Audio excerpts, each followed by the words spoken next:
Bueno, acá están Rolando Maggi y Carlos Fernández Priotti, ambos pertenecen a la Asociación Amigos del Riel y también a la Junta de Historia de Rosario. Ambos son estudiosos exhaustivos del tema del ferrocarril, sobre todo acá en Rosario. Han escrito libros, acá Carlos Priotti los trajo por si quieren después acercarse a verlos, muy interesantes. Así que bueno, espero que les guste, que conozcan más del ferrocarril en Rosario y los dejo con ellos. Muchas gracias.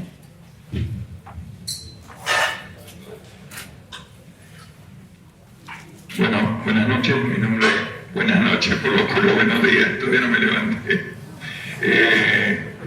Mi nombre es Rolando Maggi, soy el director del Museo Ferroviario que está aquí en la Estación Central Córdoba, y lo que yo les voy a dar es un poco la introducción dentro de los lineamientos básicos de qué es el ferrocarril, y después Carlos Fernández le va a pasar propiamente la implantación del ferrocarril en Rosario y zona, y después haremos algún rato de preguntas y respuestas, lo que ustedes necesiten saber. Lo mío es más que nada básico, y es para contarles que el ferrocarril, si bien no es un invento nuevo, hoy está, igual que la industria aeroespacial, que la química, que la electrónica, a la vanguardia en lo que es el aporte de tecnología, pero viene de muy atrás. Los primeros, las noticias que tenemos del ferrocarril es un método de guiado. El ferrocarril son dos cosas: buscar mayor velocidad de traslado de la carga y las personas y minimizar el consumo energético. El consumo energético es decir, la fuerza que se hace para conseguir ese traslado. Para ello, y para darle seguridad, se inventó un sistema de guiado. La guía que ustedes hoy van a ver como los rieles, en otros casos hay una plataforma de lo que se está ensayando levitación magnética, que no es ferrocarril, pero el sistema, el principio es el mismo, un sistema guiado que aumente la velocidad y la seguridad. Empieza, en la primera slide, por favor. Empieza en la antigua Grecia, aproximadamente en el 600 a.C., con esto que se llama diolcos, que es una especie de camino con una huella para poder colocar allí carros, carruajes. Y el principio básico de esto, ¿cuál era? Minimizar el rozamiento y llevarlo con una cierta dirección, bienes y barcos, porque esta gente en Corinto era una nación evidentemente marítima, pero tenían que rodear el Peloponeso. Entonces, en vez de agarrar y trasladar sus barcos en un cruce que era bastante complicado, los trasladaban por tierra. Llegaron a trasladar hasta la flota militar, que aparecía de un lado o del otro de la península, sorprendiendo a sus enemigos, obviamente, trasladándolo por tierra. Para ello necesitaban este sistema. Hasta hace poco este sistema ni los griegos lo habían tenido registrado, porque estuvo abandonado y tapado mucho tiempo.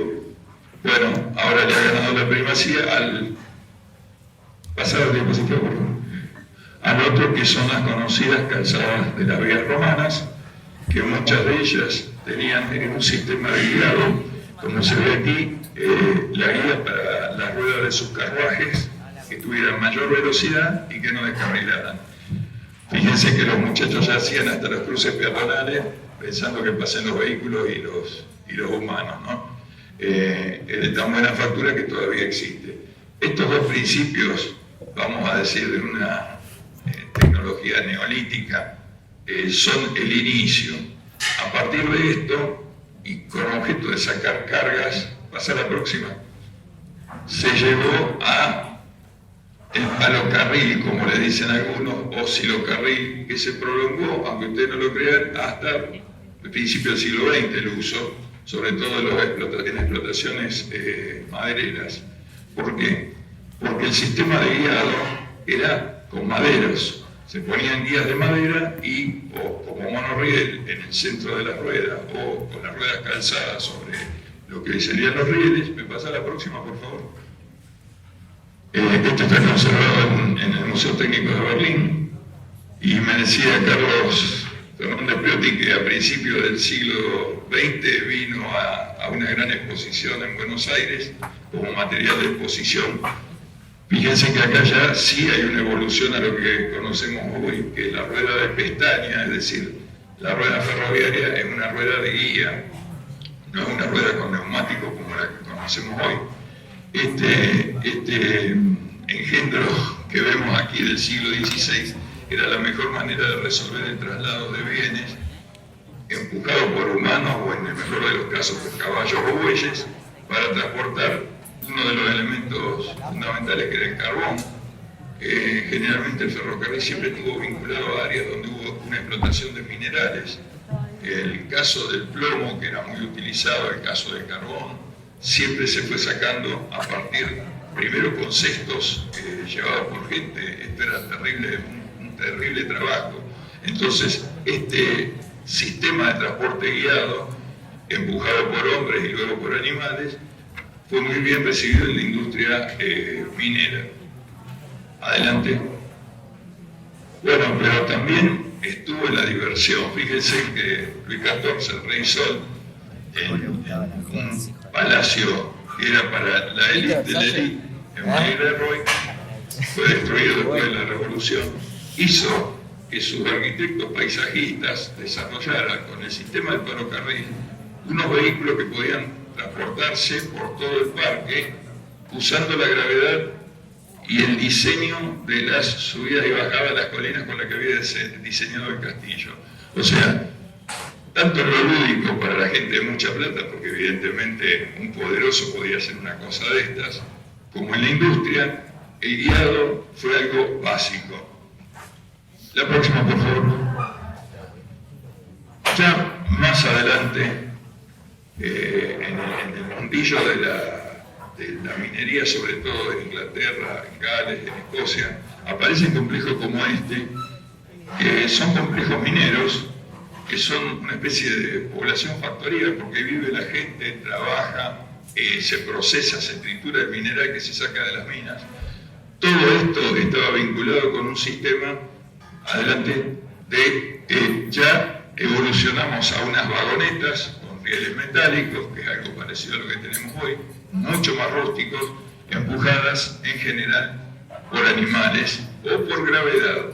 Siempre se trabajaba con el tema de la gravedad porque le permitía ahorrar un montón de recursos. Piense que en ese momento tampoco había lo que vino propiamente a desarrollar la revolución industrial, que era el vapor, y a partir del vapor la fuerza motriz en el lugar que se necesitara.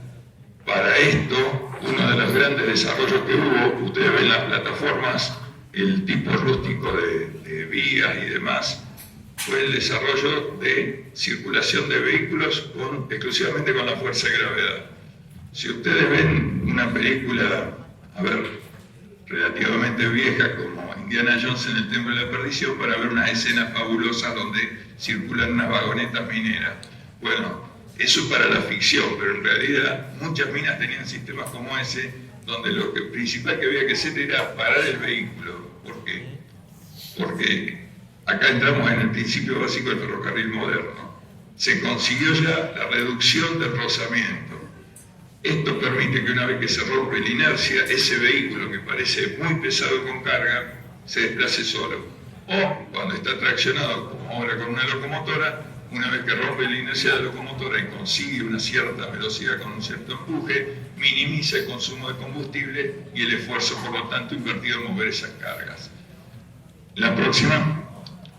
Bueno, ya con la minería y la rueda de hierro sobre el carril de hierro, empiezan a aparecer obras. Fíjense la foto que tenían antes, ya se empieza a ver una obra de ingeniería importante alrededor del ferrocarril, pero todavía estaba limitado al uso sectorizado, no había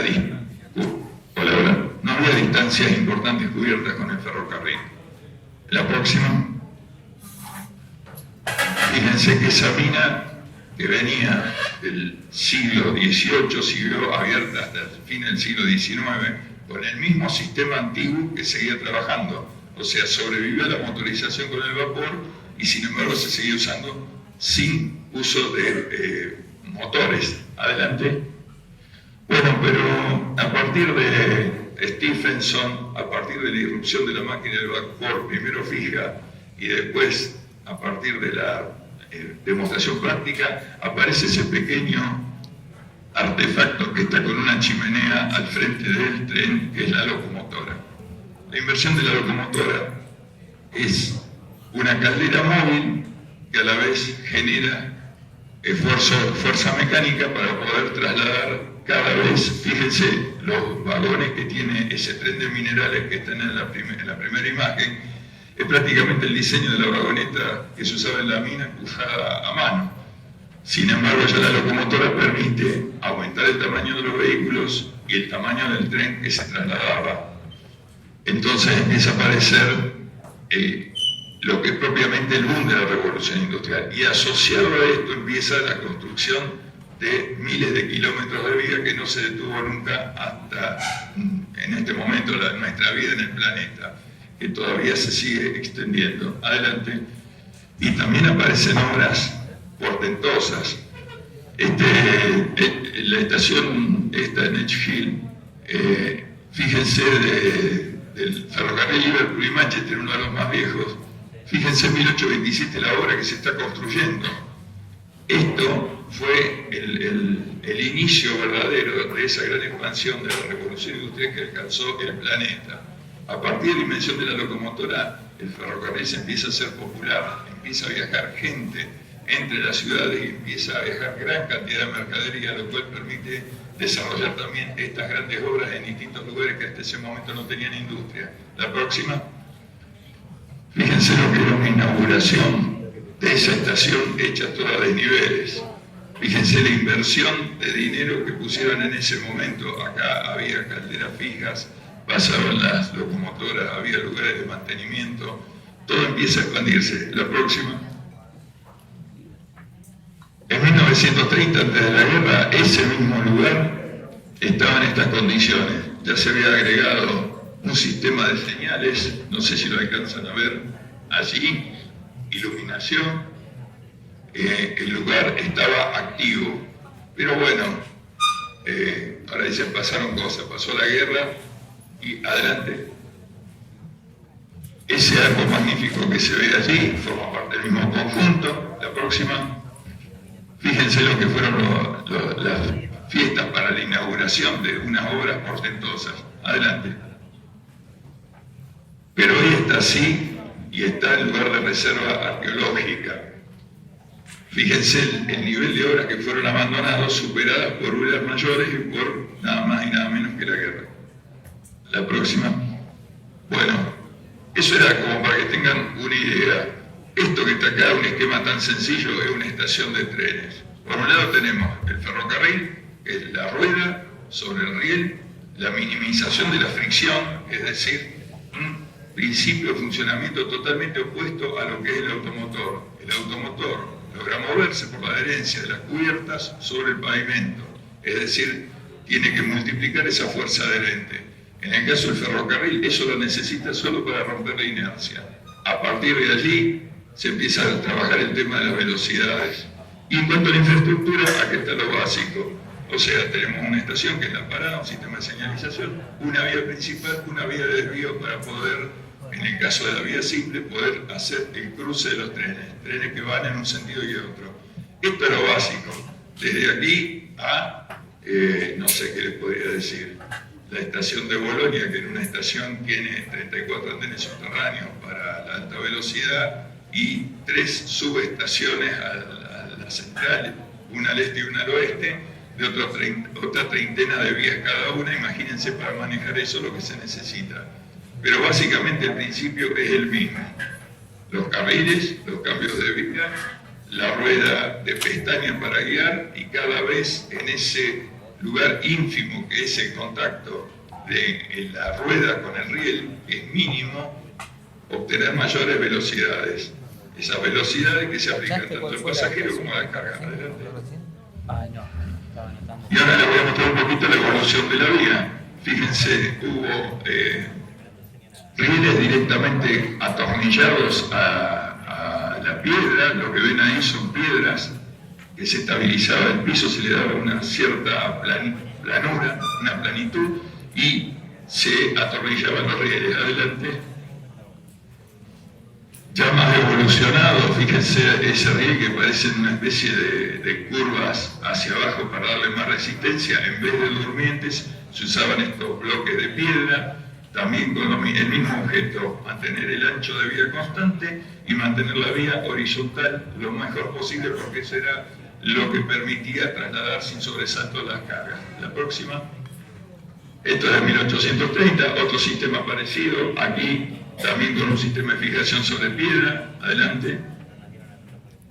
En algún momento se inventó el durmiente metálico, que acá en Argentina se llegó a utilizar, y algunos lo van a ver, le dicen barrilones. Esto es un perfil metálico de 1866, 1869. La metalurgia viene en auxilio del ferrocarril y son prácticamente imposibles de disociarse, porque la metalurgia explota a partir de la irrupción de la locomotora y el ferrocarril, a partir de la producción de rieles y a partir de la producción de construcciones complementarias como los puentes. Todo este tipo de material venía de fábrica, se compraba de catálogo o se diseñaba para ciertos tramos especiales, pero esto trajo también un boom de todo el ámbito metalúrgico, desde la mina de hierro, la mina de carbón para abastecer los hornos, hasta la fabricación. Adelante. Bueno, esos perfiles que ustedes veían, después en general fueron reemplazados por durmientes de madera. Argentina, gran productor de durmientes de quebracho para todo el mundo. Y el sistema de fijación, acá lo ven con silletas, son estos aparatos que están clavados en el durmiente donde se apoya el riel. El riel era de doble hongo, o sea, se dejaba de usar de un lado porque estaba gastado, se lo daba vuelta y el mismo riel seguía sirviendo. Allá arriba vemos otro sistema que es clavado al durmiente de madera, lo cual realmente agilizó mucho el trabajo, porque la gente para remover o para arreglar simplemente tenía que clavar y desclavar o atornillar. Entonces esto también sirvió para mejorar el ritmo de colocación de vías, hacerlo más económico y más seriado. La persona que trabajó en Argentina puede haber trabajado en la India poniendo rieles y era el mismo trabajo, o en África. La próxima. Y así llegamos a lo que es un paquete estructural para un ferrocarril tipo hoy en día. Lo hay de distintos, como ustedes ven a la derecha, a mi derecha, con distinta composición de tierras, de piedra, mixto, de manera que el terraplén no se inunde, permite la circulación del agua que no afecte la vía, por lo tanto no pudra la estructura de vía. Mucha de ella todavía sobre durmientes de madera.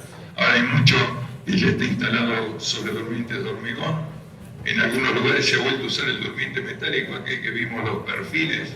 En África, sobre todo por el tema de las termitas, que hoy la metalurgia, en aquellos primeros durmientes metálicos, la metalurgia no estaba avanzada y solían sufrir problemas de corrosión, de destrucción, etc. Hoy se ha evolucionado y se lo mandan en un paquete como si fuera un paquete de, no sé, palito de la ropa, van todos apilados en un barco, los instalan, las termitas no los comen, y para ciertos ferrocarriles esto sirve. Adelante. Bueno, este es un perfil más similar a lo que tenemos nosotros, vía simple abajo, vía doble arriba. Ustedes van a ver la vía doble y la vía simple. La vía simple no permite la cantidad de movimientos que permite una vía doble. Nosotros las tenemos totalmente subutilizadas en la zona de Rosario, que es lo que aspiran los grandes ferrocarriles a tener, una vía ascendente y una descendente. Fíjense, este corte inferior es ya con un durmiente donde dice slipper, el durmiente de hormigón, que es lo que se está utilizando en este momento aquí de Rosario a Buenos Aires y de Rosario a San Lorenzo en algunos lugares. En Buenos Aires prácticamente se ha sustituido todo el ferrocarril metropolitano, tiene durmientes de hormigón. En el caso superior está todavía planteado con durmientes de madera, que todavía sigue siendo muy utilizado en todo el mundo, es el clásico sostén de la vía. Adelante. Bueno, acá vemos una obra básica donde está la vía a la antigua sobre un balasto de tierra a su extrema izquierda al costado del camino, y ya una vía moderna levantada sobre el mismo plano de fundación a los estándares actuales, porque esta vía permite un mejor flujo del agua permite un mejor mantenimiento de la vía en forma mecanizada, o sea, aquella vía se mantenía a mano. Hoy viene lo que se llama un tren de mantenimiento que va levantando la vía, cambiando los durmientes que están en buenas condiciones y volviendo a dejar la vía en condiciones lo suficientemente horizontales y alineadas para que un tren pueda circular hasta 500 kilómetros por hora. No es nuestro caso, pero en ese mismo tipo de vía que evolucionó desde aquella calzada de piedra a partir del advenimiento de las guías de madera y luego del riel, el principio sigue siendo exactamente el mismo. Minimizar el rozamiento, la máquina, la locomotora o la unidad motriz rompe la inercia y a partir de ahí, con el mínimo consumo de combustible, ustedes pueden trasladar personas o bienes con el mínimo esfuerzo. La próxima. Bueno, y aquí les traje va a quedar en la cátedra, así que después se lo puede pasar tranquilamente. Con esto yo le decía a su profesora que en los años 60, cuando no tenía ni 10 años, descubrí en una revista el ferrocarril. Y hay definiciones tales como que esto que les vengo diciendo, si los griegos o los romanos hubieran tenido ferrocarriles, ¿cómo habría sido la historia? Bueno, no tuvieron con qué hacerlo, pero usaron los principios del ferrocarril. Los egipcios usaron sistemas de traslado guiado para mover sus grandes bloques. Los romanos garantizaron el tráfico en todo el imperio con esas calzadas que vimos antes, pero a partir de la irrupción de la locomotora, pasaron cientos de años, el principio sigue siendo el mismo. ¿Qué pasó? Vinieron nuevas locomotoras, del vapor se pasó al motor de explosión, en el caso del diésel, se pasó al tren eléctrico que tiene la mayor eficiencia, pero el principio sigue siendo el mismo. Junto con lo que vimos ahí de las obras portentosas, al poco tiempo, ahora le voy a dar a Carlos para que lo tome el tema, en el momento en que en Londres se estaba haciendo el primer subterráneo de tracción a vapor con locomotora, en Argentina se estaban poniendo los primeros ferrocarriles de superficie. El subterráneo llegó mucho después. Pero la evolución mundial, el boom que representó el ferrocarril para la industria, para el urbanismo, fíjense la estación esa que se las traje a desnivel. Uno de los grandes problemas que tiene nuestra ciudad es que todas las vías están puestas a nivel y que casi no se hicieron las obras de cruce de nivel. Los europeos, por la geografía de ellos, arrancaron trazando los ferrocarriles a desnivel de manera que sean lo menos agresivos para el tejido urbano. Por lo tanto, se mantenía o en una trinchera o con otro tipo, o un túnel, se mantenía el ferrocarril dentro de las ciudades. De aquel ferrocarril periférico de las minas de carbón, de los pueblos factoría aislados, al ferrocarril como el vertebrador de todo el transporte, primero de los países de forma independiente. Hoy, en el caso de los continentes o subcontinentes, la India por un lado, China que está batiendo el récord de expansión de vías, Estados Unidos, Europa entera como conjunto de países ya vinculados por el ferrocarril, es el medio de transporte que nosotros creemos que no solamente es el presente, sino que es el futuro, pero sigue basado en esos mismos principios. Todo lo que ustedes vean ahora que les va a contar Carlos, viene de aquí. La instalación de la revolución industrial tardía en la República Argentina y en nuestra ciudad. Bueno, eso era todo, cualquier cosa después hablamos.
ver. ¿Escucha? Está el material un poco más. Bueno, avanzando sobre lo que dijo Rolando, aquí tenemos un ejemplo de lo que era el transporte en nuestro país previo a la introducción del transporte mecánico, que, complementando lo que se dijo antes, no solo incluyó al transporte terrestre, en el caso del ferrocarril, sino a la navegación. La introducción de la navegación fue otro avance sustantivo. Aquí tenemos una fotografía del álbum de Alfeld, de Rosario, de 1866 aproximadamente, y vemos una caravana ya con mulas, un sistema más moderno que las previas caravanas de bueyes, pero que de todas maneras el transporte, por ejemplo, entre Rosario y la ciudad de Córdoba, en mensajerías, o sea, con diligencia, se hacía entre 4 y 5 días el viaje. Para las caravanas que conducían carga y pasajeros sin apuro y con costo más moderado, el viaje oscilaba entre 20 y 30 días para hacer los 400 metros. Y un récord año 1862 en el que el viaje, por circunstancias meteorológicas, requirió la friolera de 85 días. Obviamente esa situación era insostenible, el costo del transporte, la inseguridad del transporte eran enormes y esa situación tenía que cambiar. ¿Cuál es el punto de arranque de todo esto? Aquí vemos los precursores del ferrocarril en Rosario y en todo el interior del país, fundamentalmente Juan Bautista Alberdi, que en la Constitución ya previó la construcción de ferrocarriles, Urquiza, presidente de la Confederación, que apenas asumido encargó que se empezaran a realizar los primeros estudios, y abajo vemos a William Wheelwright, empresario norteamericano, que ya había tenido experiencia en navegación marítima en las costas del oeste de Sudamérica, y que después de haber construido el primer ferrocarril de Chile en 1850 a 52 y empezado, pero no lo pudo terminar, el ferrocarril de Valparaíso a Santiago, en esta época precisamente se dedica su atención a construir un ferrocarril en el territorio de la Argentina, de la Confederación Argentina, y que su proyecto era que cruzara hasta Chile. Allí arriba vemos a Don Adam Campbell, también norteamericano, ingeniero, que trabajó a las órdenes de Wheelwright en Chile, y vemos la carátula del informe que elabora Campbell a pedido del gobierno de la Confederación, y aquí vemos un mapa que es un poco posterior, pero está basado en el mapa de Campbell, con trazado que él estudió que debía hacerse entre el río Paraná y la ciudad de Córdoba. Digo río Paraná porque originalmente no se había definido que el ferrocarril iniciara en Rosario, había otras posibilidades. Se pensaba que se podía salir desde Santa Fe, desde Rosario o inclusive más al sur de Rosario, en lo que hoy conocemos como Villa Constitución. Sin embargo, Campbell determinó con mucha claridad de que el trazado más ventajoso era el que iniciaba en Rosario y llegaba a Córdoba, pero no siguiendo una línea recta estricta, sino haciendo una pequeña curva en Villa María, lo que hoy es Villa María, con la intención de, por un lado, poder aprovechar las aguas del río Tercero para alimentar las locomotoras del ferrocarril, y por el otro lado, para atraer el tráfico de las provincias de Cuyo, que podían convergir con mucha sabiduría, lo previó Campbell, en la zona de Villa María. Los trabajos comienzan en 1863, se hace el gran acto de inauguración. Tal fue la conmoción que un diario de Rosario de esos tiempos, que se llamaba La Patria, cambió su nombre por El Ferrocarril y siguió publicándose por varios años. Aquí vemos unas medallas que se acuñaron aquí en Rosario para celebrar el acontecimiento.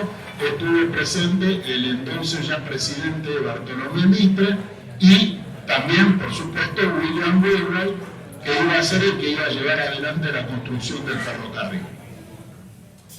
Aquí vemos algunas otras fotos del famoso álbum de Alfred, donde hay algunas vistas de los trabajos de la construcción del ferrocarril en nuestra ciudad, presumiblemente todas ellas tomadas en la zona de lo que hoy es la Costanera Central, entre calles Corrientes y Balcarce, donde se instaló el núcleo inicial del ferrocarril.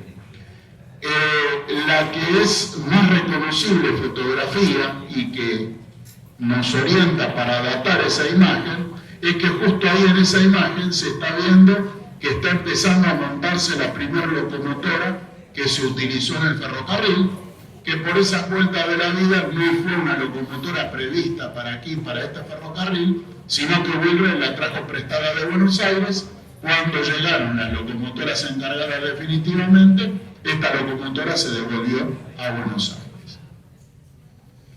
El primer viaje con público, pero todavía no en servicio regular, fue un viaje de demostración, se realizó el 7 de octubre de 1865 y estas dos fotos, que también son del álbum de Alfred, tenemos derecho a presumir que si no son exactamente de ese día del viaje de presentación, son de una fecha muy cercana. Ahí vemos precisamente a la locomotora primitiva, la Córdoba con B corta, como era todavía la costumbre de la grafía de la época, y destaca la gran obra del puente sobre el río Carcarañá, cerca de la localidad de ese nombre.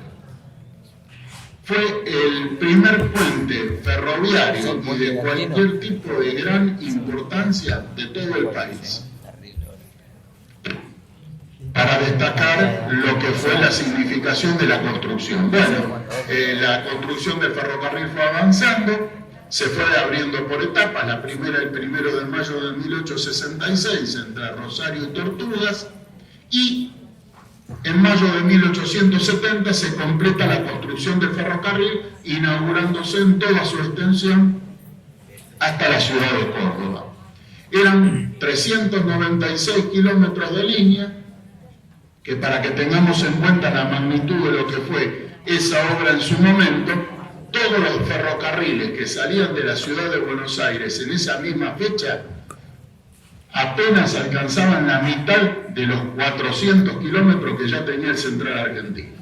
Esto es para tener una cuestión de referencia de lo que fue la significación del ferrocarril, y que de un plumazo, de pasar a 4 o 5 días de viaje en diligencia con unas incomodidades terribles, se pasó a viajar en menos de 15 horas y con todo el confort que podía ofrecer este moderno medio de transporte.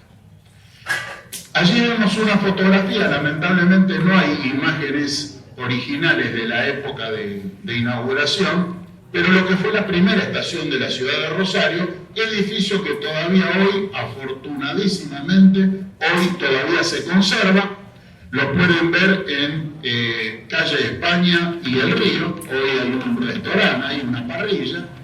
Obviamente nosotros promovemos el hecho de que ese sitio, más que un local gastronómico que se puede establecer en cualquier parte, inclusive junto a ese edificio, el edificio debería ser aprovechado para instalar allí un museo que recuerde y que evoque lo que significó tanto el puerto como el ferrocarril para el crecimiento de Rosario y del país. Este edificio se utilizó provisoriamente durante pocos años, hasta que días antes de inaugurarse la línea hasta Córdoba, en abril de 1870 se inaugura la estación definitiva. Este edificio pasó a cumplir funciones de estación de cargas, y la estación definitiva para pasajeros es la actual Isla de los Inventos, como se le da en llamar, la estación Rosario, después se la conoció como Rosario Central, en Avenida Corrientes y Wheelwright o calle Jujuy. Allí vemos un aviso de el ferrocarril informando que se iba a poner en servicio la nueva estación que operaría con servicios de pasajeros durante más de 100 años. Aquí vemos algunas fotos antiguas, no tanto de los tiempos de la inauguración, pero poco después. Esta está tomada desde aproximadamente calle España. Allí vemos al fondo el edificio de la estación. Esta es la más antigua de las tres fotos. Estimamos que está sacada alrededor de 1873 a 75. Ya el ferrocarril estaba operativo, pero igualmente había muchos materiales de construcción, habida cuenta que, aunque la línea ya estaba habilitada, todavía se estaban construyendo edificios de estaciones en el recorrido intermedio. Aquí ya vemos dos fotos más posteriores, estimativamente de la década de 1880, por un detalle, ahí se asoma la torre del reloj, que todavía hoy vemos, afortunadamente conservada, que se inauguró en 1880. Y hablábamos de la nueva estación y apenas un año después, en 1 de septiembre de 1871, se inauguró el primer servicio ferroviario regional del interior de la República Argentina. Aquí vemos el aviso promocionando el nuevo servicio y, insisto, ya corrían trenes a Córdoba en esa época, pero este tren corría en un horario justapuesto al del servicio a Córdoba, que permitía que la gente de las colonias que el mismo ferrocarril iba estableciendo, allí vemos el servicio iniciaba en Cañada de Gómez, Carcarañá, Roldán, que eran las estaciones iniciales del ferrocarril, las demás localidades fueron surgiendo después.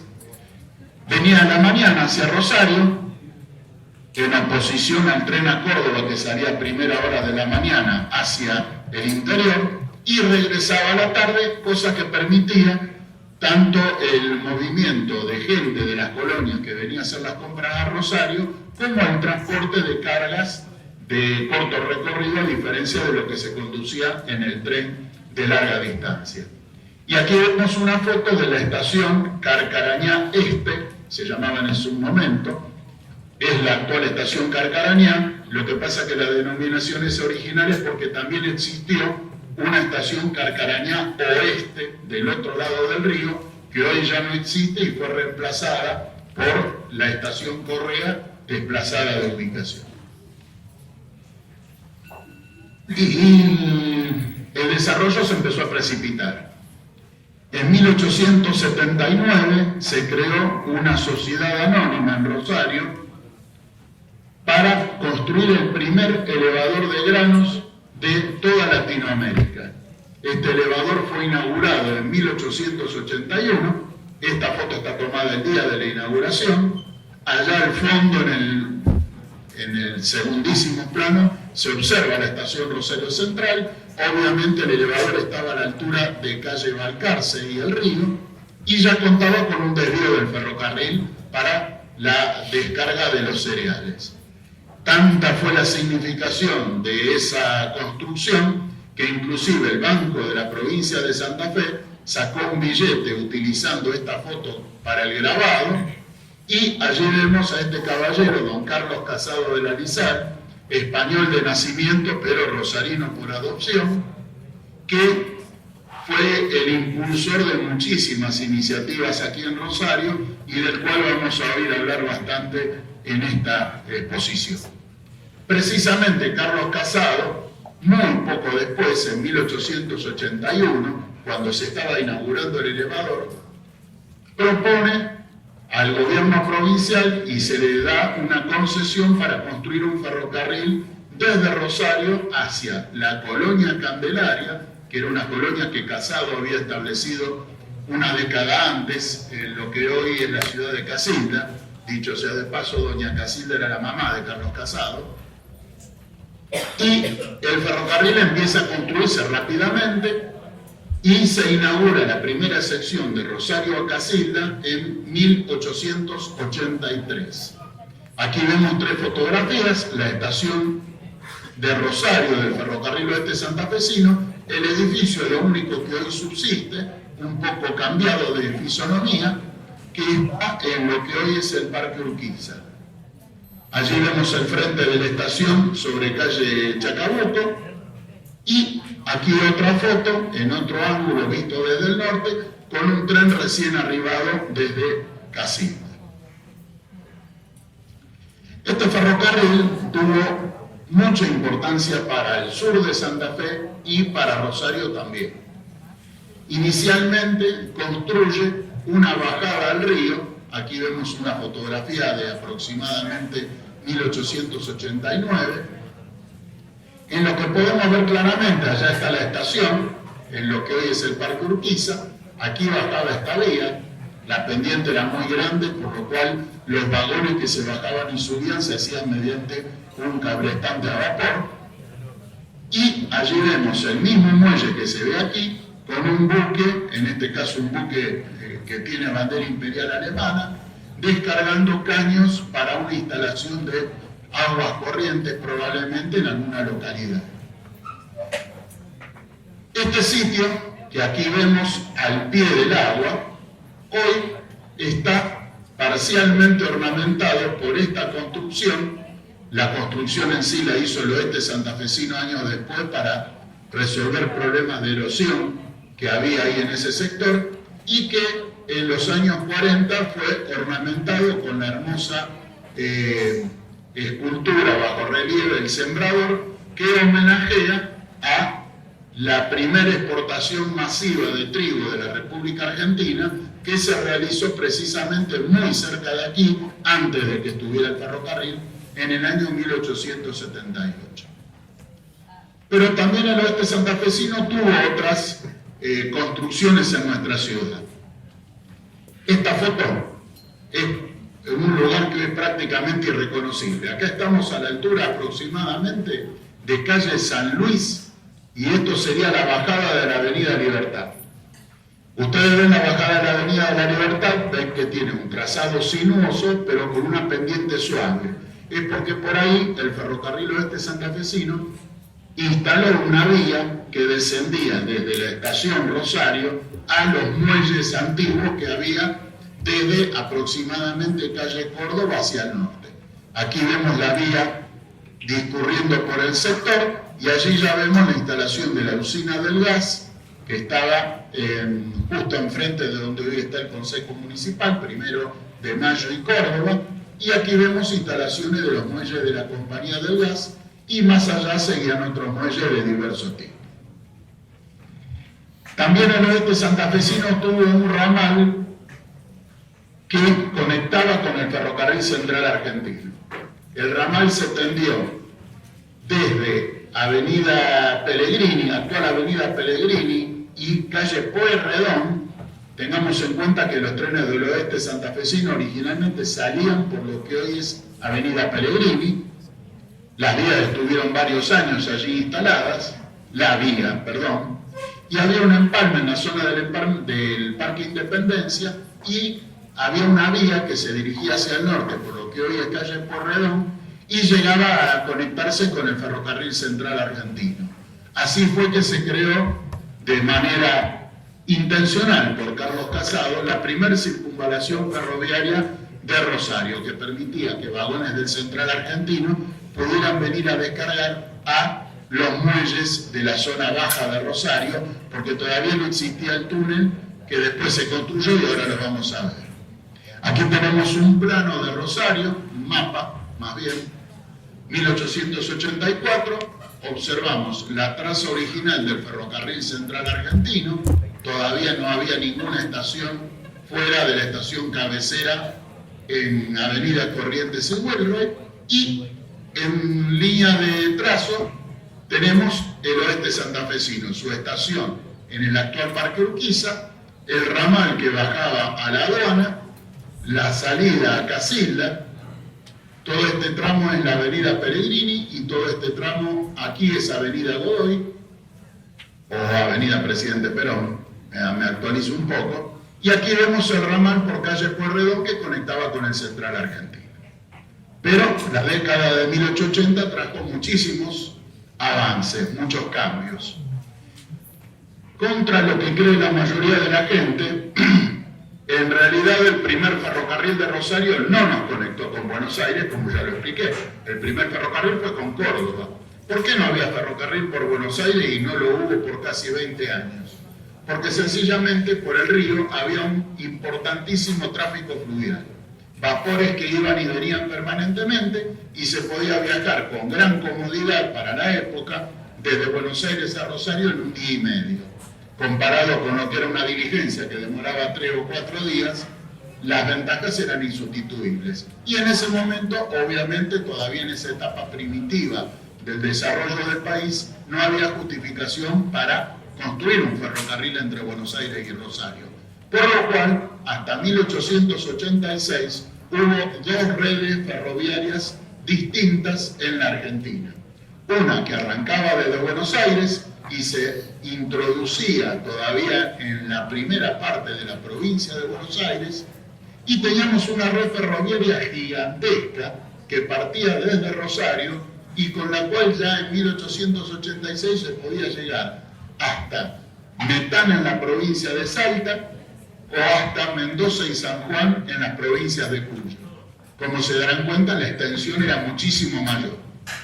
Pero esto llegó a un fin cuando el 1 de febrero de 1886 se inaugura la línea entre Buenos Aires y Rosario, construida por otra empresa también de capitales británicos. Inicialmente los trenes de esta empresa llegaban a la estación del Central Argentino, en Corrientes y Wilray. Se hizo un convenio y los trenes directamente llegaban desde Buenos Aires allí la gente hacía el transbordo y podía seguir hacia el interior en los trenes del Central Argentino.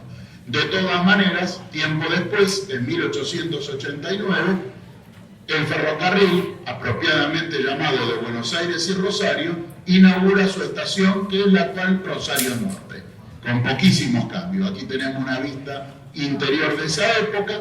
También construyó depósito de locomotoras cruzando calle Pueyrredón hacia el este, y para cruzar la vía del Central Argentino, porque este ferrocarril pronto se extendió hacia el norte de la provincia de Santa Fe, se construyó la primera cabina de señal de las muchísimas que iba a tener Rosario en el futuro, la cabina que lamentablemente hace pocos meses fue incendiada y los restos fueron completamente demolidos, ya no existe. Estaba ubicada junto al actual paso a nivel de Avenida Francia. La década de 1880 también encontró en gran desarrollo al Central Argentino. Ahí es que, por un lado, celebra un contrato con el gobierno nacional para rescindir la garantía que tenía, y a partir de allí empieza la construcción de importantes obras. Entre ellas, el túnel que iba a conectar al ferrocarril con el puerto de Rosario. Todavía no había conexión física con el puerto de Rosario, salvo que se diera la vuelta por el ramal del oeste santafesino. Aquí vemos una foto bastante conocida del portal que sería sur o sureste del túnel, pero vamos a aclarar que este portal no es el que se conoce actualmente. El portal que conocemos actualmente es el que se ve en esta foto, el cual todavía no se le había hecho toda la ornamentación en mampostería. ¿Y a qué se debió esto? Cuando se construye el túnel originalmente, el terreno natural, la barranca, llegaba hasta casi hasta calle San Martín, en la Costanera. Cuando a principios del siglo XX se abre la bajada de calle Sarmiento hacia el río, se desmonta toda esta sección de barranca, aquí ya la vemos desmontada, y obviamente eso significó que un tramo de casi 100 metros del túnel fue descubierto, entonces el túnel se acortó, y aquí ya sí tenemos la imagen de cómo era originalmente la llegada de calle Sarmiento hasta el río, y las construcciones que estaban en ese sector que por haberse eliminado el terreno natural en todo ese tramo, quedaron sobreelevadas. Esa situación todavía se puede ver parcialmente hoy día, ejerciendo un poquito de imaginación. Otras obras que emprendió el Central Argentino en esta época fue la construcción de sus grandes talleres, en Avenida Alberdi y lo que hoy es Humberto Primo o calle Central Argentino.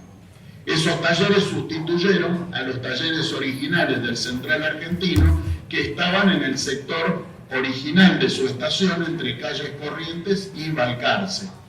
Como el tráfico y el movimiento de carga se explotó en estos años, el ferrocarril consideró imprescindible trasladarse a un sitio mucho más alejado. Imagínense lo que era Rosario de esa época para que considerasen mucho más alejado Avenida Alberdi, en ese momento Avenida Castellanos, y calle entre Humberto Primo y Junín. Aquí vemos una foto de principios del siglo XX de la entrada de los talleres precisamente en calle Central Argentino, prolongación al oeste Humberto Primo. Allí vemos el complejo de viviendas, este es el Batten Cottage, detrás del Morrison Building, y aquí no aparece en la foto, está oculta, lo que sería conocido como la capilla, que en realidad era un salón de usos múltiples construido por el ferrocarril para beneficio del personal de los talleres. También en esa época el Central Argentino duplica su vía hasta Tortugas, son 112 kilómetros que agrega una segunda vía, como lo explicó Rolando más temprano, lo que permitió agilizar el tráfico de cargas y de pasajeros. Y ya hacia finales de la década de 1889, el ferrocarril compra 166 hectáreas de terreno en la zona, en el extremo oeste de Rosario, y allí establece lo que se llamaría el pueblo Fisherton. Fisher era el apellido del gerente del ferrocarril de esos tiempos, Henry Fisher, y se establece este pueblo que, contra lo que se cree generalmente, no era solo dedicado al personal del ferrocarril, sino que el ferrocarril vendía terrenos y establecía ciertas condiciones para las construcciones que allí se tenían que hacer, al efecto de crear una localidad suburbana retirando a gente de la aglomeración del centro de la ciudad. Tengamos en cuenta que en 1886, ya en otras oportunidades también había habido, hubo una gran epidemia de cólera con muchos fallecidos y el ferrocarril también sufrió lo suyo, inclusive la salud de Henry Fisher se vio muy dañada y ahí fue que se decide establecer esta urbanización en la zona oeste. Allí vemos la estación Fisherton, construida por el Central Argentino y habilitada en 1890, que después fue cambiado el nombre de la estación a Antártida Argentina, aunque el barrio sigue llamándose con el nombre primigenio. Fines de la década de 1880 había un gran desarrollo del ferrocarril y del país en esos tiempos, después terminó en crisis, y se construye el primer ferrocarril de trocha angosta en Rosario. Hasta entonces los 3 ferrocarriles que operaban en Rosario eran de trocha ancha. ¿Qué es la trocha? Es la distancia entre caras inferiores de los rieles que forman la vía. La trocha ancha es una trocha adaptada del Imperio Británico de 5 pies, 6 pulgadas, 5 pies y medio, que equivalen a 1676 milímetros. Pero ya el Estado Nacional, cuando en la década de 1870 decide la construcción de ferrocarriles en el interior, toma una lamentable decisión de introducir una trocha distinta, la trocha métrica, 1 metro entre caras inferiores de rieles de la misma vía. ¿Cuál es el problema de esto? Es que los vehículos de una trocha no podían circular por la otra, entonces forzaba a que en los lugares donde llegaba una y otra trocha, forzosamente debían transbordar los pasajeros y, lo que era más engorroso, las cargas.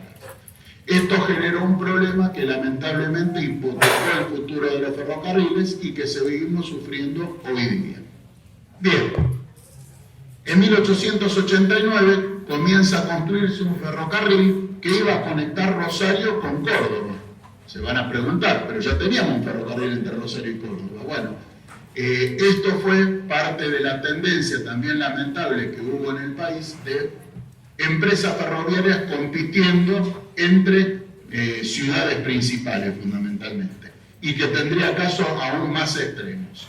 Este ferrocarril comenzó a construirse simultáneamente desde la ciudad de Rosario y desde Córdoba, y tenía un trazado opuesto al del Central Argentino. Es la línea que hoy pasa por San Francisco en la provincia de Córdoba y que aquí de Rosario sale por Nuevo Alberdi, por Lucio B. López, por Totoras. Este ferrocarril tenía el nombre de Córdoba y Rosario. Su estación se inaugura en 1891, allí la vemos. El edificio no se reconoce mucho porque años después ya veremos que sufrió un incendio y se lo reconstruyó el bloque central, pero los laterales siguen estando y es lo que hoy conocemos como la Estación Central Córdoba, en 27 de febrero y Juan Manuel de Rosas. También esta empresa construyó una bajada al río. Todavía en esa época no se había construido el puerto francés, ni estaba en planes. Sin embargo, estaba el plan de hacer un puerto por el empresario Juan Canals, proyecto que fracasa por la explosión de la crisis de 1890, pero construye la bajada y construyó un pequeño muelle junto al río. Lamentablemente no hay una sola fotografía de ese muelle, pero está claro que se construyó la bajada y que los planos de la época lo muestran. Los talleres de este ferrocarril se construyeron en Nuevo Alberdi. De esto no queda ni un ladrillo. Ahí vemos una foto ya de los talleres cerrados en la década de 1970. Esos talleres estaban donde hoy está todo el sector cercano a la estación Nuevo Alberdi. Es todo hoy una especie de semipartización con la doble mano de la prolongación de la Ruta 34. Enfrente estaba la estación Nuevo Alberdi. Allí vemos el edificio, este todavía hoy está. Y al mismo tiempo esta empresa, como no tenía una conexión con los muelles de la zona central de la ciudad, compra a otra empresa particular que había establecido unos años antes los muelles y embarcaderos de Rosario, en la zona de la refinería. Aquí vemos una foto de locomotoras de este ferrocarril estacionadas ahí frente a los depósitos de ese sector, y aquí vemos el edificio de la estación Embarcaderos, que todavía hoy subsiste afortunadamente. Así este ferrocarril tuvo acceso directo al río en la zona de las barrancas norte de la ciudad. El Central Argentino siguió avanzando, pese a que ya había estallado la crisis económica en 1890, el ferrocarril ya venía con varios proyectos entre manos y no le convenía suspenderlo, así que prosiguió. Entre otras cosas, construye un ramal para conectarse con Pergamino a través de Peirano, que llega aquí a través de la estación Barrio Vila. Aquí vemos una foto de hace unos años, y este es el cruce en la zona de Cabinocho, en Barrio Ludueña. En 1891, si recordamos el mapa de 1884, ya el dibujo de las trazas ferroviarias se había cambiado sustancialmente, avanzó mucho. A las trazas originales de años anteriores podemos observar ahora la traza del ferrocarril Buenos Aires y Rosario, que llegaba a Rosario Norte y que después seguía hacia el norte, por lo que hoy es la estación Zarratea, estación que todavía no existía en estos tiempos. Y también tenemos el ferrocarril Córdoba-Rosario saliendo por lo que hoy es la troncal, se conoció como troncal ferroviaria, a la altura de calle Felipe More aproximadamente, el empalme hacia los embarcaderos de Rosario, donde se hizo una pequeña estación, Empalme Graneros, que le dio el nombre al barrio, y allí vemos la estación Nuevo Alberdi con los talleres que estaban a su lado. Y también en 1891, finalizando 1891, ingresa otro ferrocarril que todavía no mencioné, que es este ferrocarril que llega desde la ciudad de Santa Fe. Otro ferrocarril de trocha métrica que en 1891 inaugura su estación Sorrento, estación que lamentablemente hace pocos meses fue demolida, fue una salvajada eso, porque el edificio estaba básicamente completo, necesitaba un poco de reparación, y se empalma con el ferrocarril Córdoba y Rosario. pero ya tenía planes de hacer su estación propia. Como pueden ver acá en el mapa, la traza, les llamará la atención, ingresaba a Rosario procedente desde Santa Fe, por lo que hoy es el Boulevard Rondó. Por ahí entraba el ferrocarril Santa Fe, de trocha métrica. Y entraba en diagonal, por lo que hoy, en el punto donde hoy está el cruce de Avenida Sorrento, se ve una diagonal que toma hacia el sudoeste. Bueno, por ahí ingresaba la vía a empalmar con el Córdoba y Rosario, en Empalme Graneros, y después haría otras obras que ya vamos a ver a continuación. Precisamente aquí tenemos la estación de Sorrento, la que recientemente fue demolida, del ferrocarril Santa Fe, y allí vemos la única foto que se conoce, que yo sepa por lo menos, en el que se ve el Boulevard Rondó y por allí, con un alambrado a cada lado, la vía del ferrocarril que ingresa. Este ferrocarril construyó un acceso propio para una estación que iba a construir en lo que hoy es el Patio de la Madera, pero debió cruzar la vía del Central Argentino, en la zona de Ludueña, para evitar problemas con el ferrocarril, problemas que el Córdoba y Rosario y el Central Argentino habían tenido muy poco antes y problemas grandes. Los franceses del ferrocarril Santa Fe optaron por construir una trinchera. Entonces, esta trinchera pasaba debajo del Central Argentino. Ahí vemos una foto del que se decía túnel, en realidad un puente abovedado de cierta longitud. Y este paso sobre nivel carretero es el de la calle Humberto Primo. Obviamente esto ya no existe porque esto fue rellenado. Acá esta foto hoy no se reconoce absolutamente nada. Aparte de construir la estación en lo que hoy es el Patio de la Madera, pero aclaro que la estación no es la actual, es más, la estación actual es la tercera estación en ese sector. Aparentemente la estación original estuvo situada sobre calle Santa Fe, casi de la Mujica, donde hoy está todo el tema del mercado del patio. Y para intercambiar pasajeros y cargas con el ferrocarril Central Argentino, compró un acceso, terrenos para un acceso, y construyó con el Central Argentino una estación conjunta en Ludueña. Aquí vemos un dibujo de la estación Ludueña, que ahí apenas se asoma en esta fotografía, que era una estación de una disposición poco común, porque tenía andenes a ambos lados. Un lado tenía la trocha ancha del Central Argentino y el otro lado la trocha angosta del ferrocarril Santa Fe. En esa estación durante muchos años se intercambiaban pasajeros entre los trenes de ambas empresas. Y aquí vemos fotos del sector de cargas, donde también había un activo intercambio de cargas. Esta fotografía está tomada desde Boulevard Avellaneda y San Lorenzo, mirando hacia el noroeste. Aquí vemos la vía que venía en este sentido desde el Patio de la Madera, y aquí había un cambio que dividía. La vía que tomaba por allí pasaba por el túnel, entre comillas, para seguir hacia Santa Fe, y aquí esta vía seguía a nivel y llegaba al intercambio Luz. También en la década de 1890 hay avances en la zona norte. Se iba poblando bastante el pueblo Alberdi. Entonces el ferrocarril Buenos Aires y Rosario, a finales de la década, establece una estación que originalmente denomina Tarragona, pero después, por un conflicto con otro ferrocarril que tenía una estación del mismo nombre, se la rebautiza como Zarratea, edificio que todavía hoy está aproximadamente mantenido. Y el ferrocarril Santa Fe, el recién llegado desde la capital provincial, construye también un acceso a la zona de la refinería y los embarcaderos.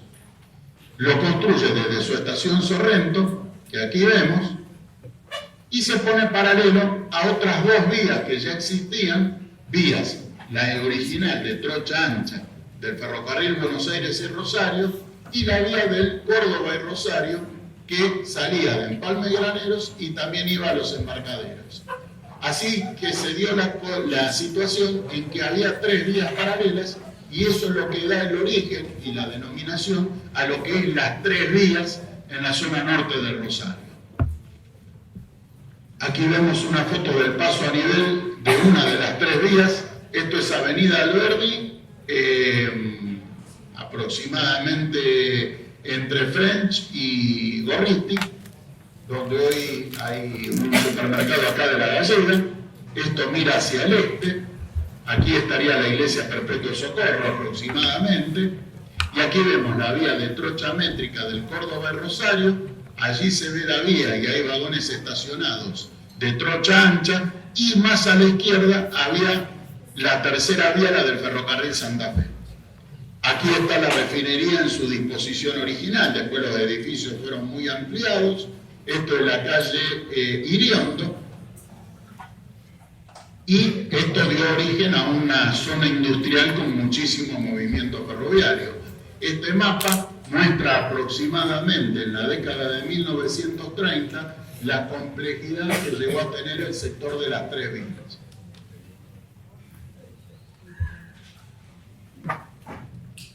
Esta parte inicial muestra lo que hoy es la Avenida de la Travesía, que era por donde salía el ferrocarril Buenos Aires y Rosario hacia Tucumán, la vía del ferrocarril Santa Fe que venía de Sorrento, la vía del Córdoba y Rosario que venía desde Empalme y Graneros.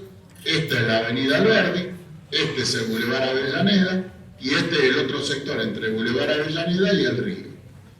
Se puede decir sin duda que este fue el sector de desvíos industriales más complejo del país, superando inclusive a sectores análogos en la ciudad de Buenos Aires.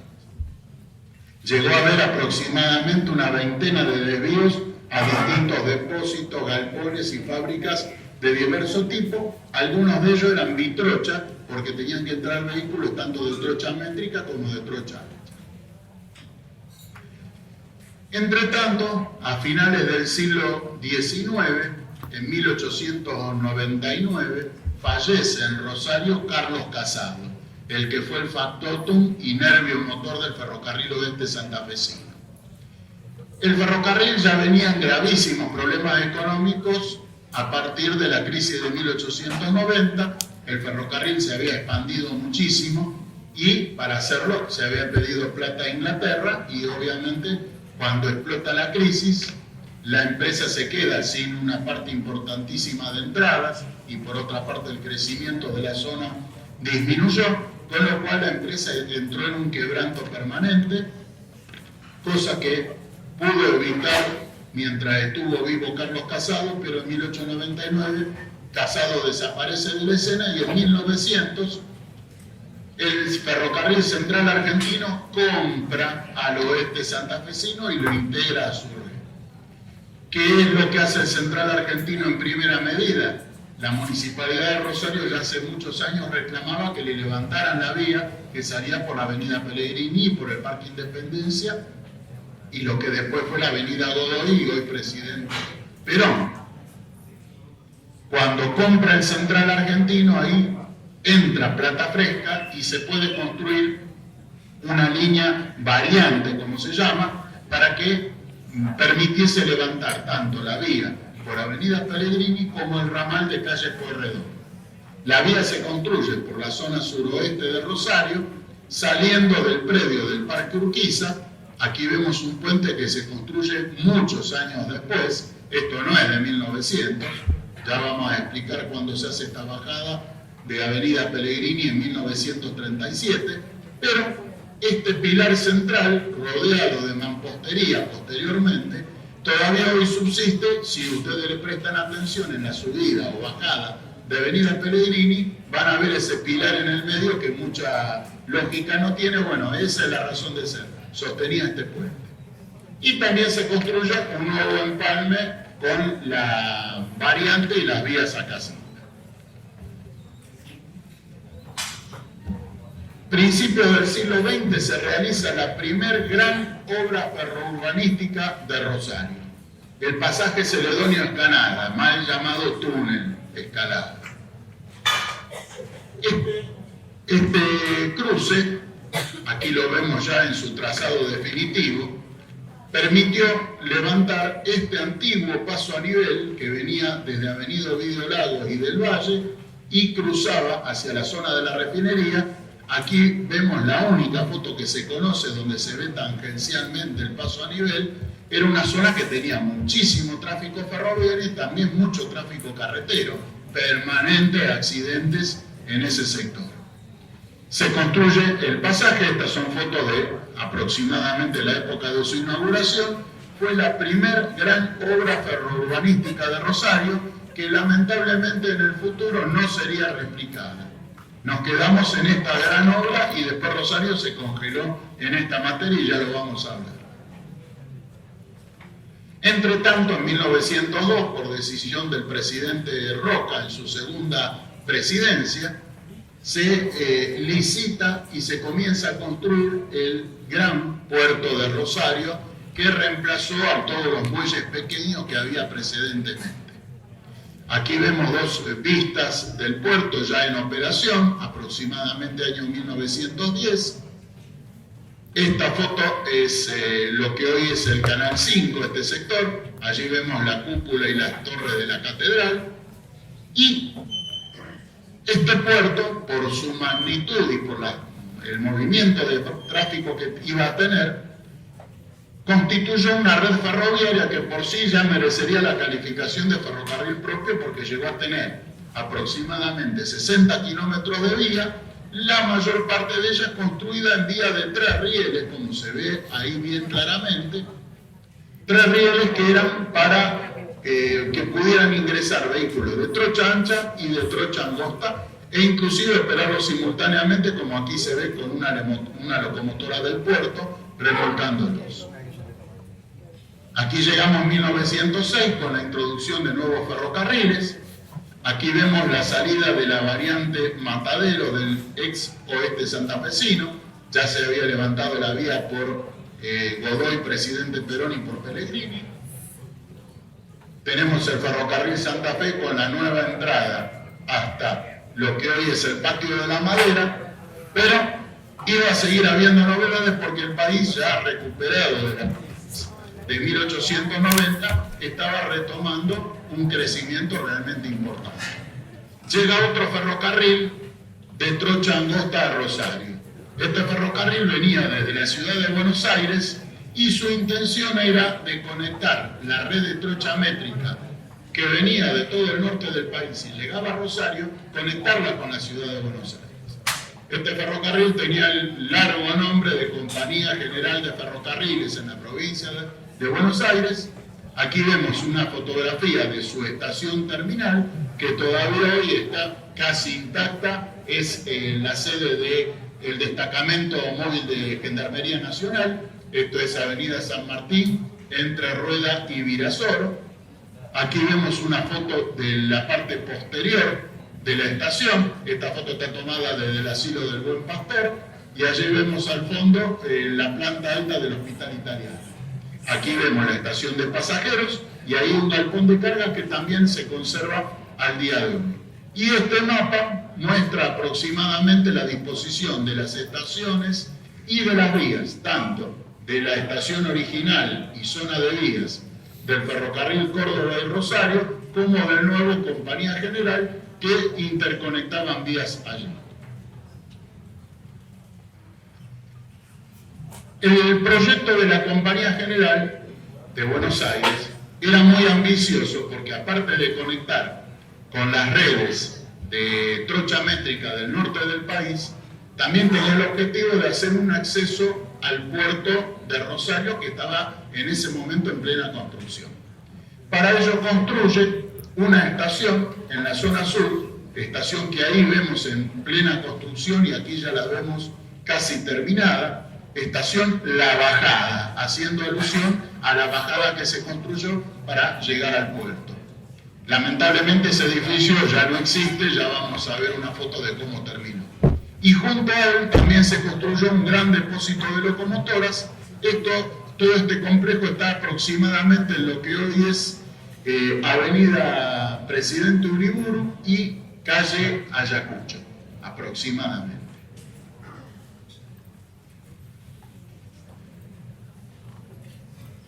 Siguiendo lo que decíamos hace un rato de las locuras de las duplicaciones, triplicaciones ferroviarias en nuestro país, ahora vamos a tener un caso de una cuadruplicación ferroviaria, porque también en estos mismos años se empezaba a construir otro ferrocarril de trocha angosta desde Rosario hasta Buenos Aires.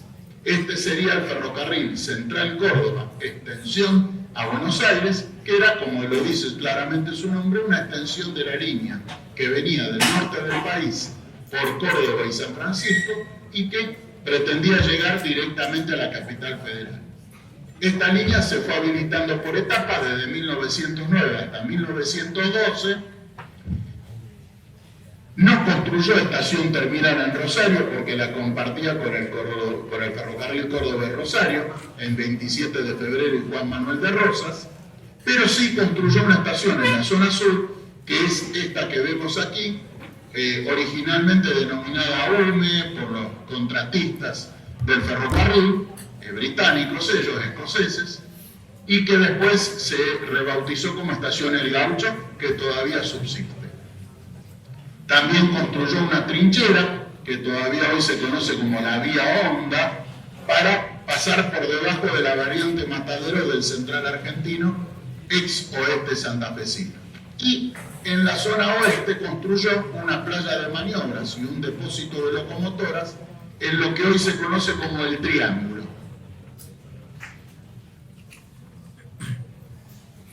En 1907, el ferrocarril Buenos Aires y Rosario, que ya de hecho estaba fusionado con el Central Argentino, luego de 15 años de pelea entre las dos empresas, se pusieron de acuerdo y se unieron, se inaugura una estación, una pequeña estación, una parada más bien, en la zona norte de Rosario, en lo que hoy es aproximadamente Avenida de la Travesía entre Génova y Juan B. Justo. Allí estaba la parada Barrio Arroyito, allí vemos el edificio en una foto, en dos fotos en realidad, de su fundación, de su inauguración, en 1907. Esta estación fue establecida porque había una sociedad que estaba haciendo loteos en la zona. La sociedad se llamaba precisamente El Arroyito, aludiendo al arroyo Ludueña, y el nombre le quedó inveteradamente al barrio como transposición de este hecho. 1907, otro ferrocarril más que utiliza Rosario como una de sus cabeceras. En este caso, nuevamente, un ferrocarril de trocha ancha, tras toda la seguidilla que tuvimos de ferrocarriles de trocha angosta, es el ferrocarril Rosario a Puerto Belgrano. Le resultará bastante conocida la foto esta, bastante cambiado el entorno, pero es precisamente en el terreno en el que estamos en este momento, aquí en la Siberia, entre comillas. Ahí vemos la estación de pasajeros, el galpón de cargas y al fondo el edificio que era la administración del ferrocarril. Aquí vemos otra foto del edificio administrativo, que es el que todavía subsiste aquí en el ingreso al predio universitario. Y aquí vemos un plano de disposición de edificios y vías alrededor del año 1920, donde se ve toda la disposición de vías en esta estación. Y poco después, 1910 aproximadamente, se empieza a construir otro ferrocarril más, en este caso nuevamente de trocha angosta, que tenía una intención realmente ambiciosa de conectar de manera más directa a Rosario con la ciudad de Mendoza. El ferrocarril tenía el nombre precisamente Rosario a Mendoza, inició sus construcciones. Estas dos fotos están tomadas en lo que hoy es la Villa La Lata. De estas construcciones no queda ni un ladrillo. Esto era el depósito de cargas, dos galpones grandes para cargas y un depósito para locomotoras. Llamativamente, por cuestiones de disponibilidad de dinero, lamentablemente la empresa se quedó muy pronto sin plata y crisis económicas mundiales impidieron que pudiera capitalizarse para seguir construyéndose. Estos edificios nunca llegaron a estar conectados a la vía del ferrocarril. Quedaron ahí y el terreno quedó abandonado hasta que se convirtió en lo que es hoy. Sin embargo, en la zona oeste, sudoeste, construyó una estación que tenía un empalme con el Compañía General de Buenos Aires, con el cual se conectaba al resto de la red ferroviaria, y construyó estas instalaciones en lo que llamó kilómetro 4,5, que aproximadamente lo que hoy es de Avenida Ovidio Lagos y Garibaldi hacia el oeste unas 4 o 5 cuadras. Básicamente en el terreno donde estaba la estación, después se construyó la estación transformadora Rosario Sur de Agua y Energía Eléctrica. También construyó una estación, una pequeña estación que afortunadísimamente todavía subsiste hoy, kilómetro 8 se llamaba, y está en aproximadamente lo que es hoy la zona de Provincias Unidas y Avenida Uriburu. Este edificio actualmente está preservado por una institución católica de caridad, tengo entendido.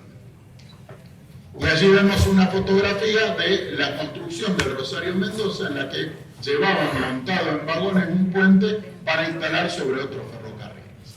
Lamentablemente este ferrocarril, que empezó con un proyecto muy ambicioso, solo llegó a construir menos de 50 kilómetros de vía y se quedó con una rama seca en aproximadamente lo que es hoy el pueblo Fuentes, entre Casilda, al sur de Casilda aproximadamente, al sureste.